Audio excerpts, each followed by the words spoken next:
napnak az már az öröm pillanata a Komjádi úszodában.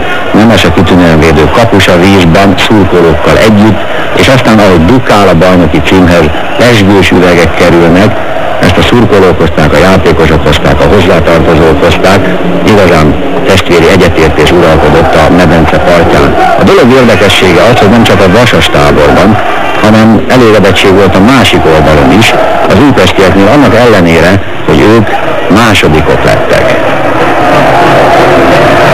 És hogy ez nem üres szóbeszéd, arra itt a képi bizonyíték. Görgényi István dobálják fel az újpesti szurkolótábor tagjai, és a másik mester, Kemész György csak azért nem lehetett dobálni, mert ő már addigra a vízbe volt bedobva.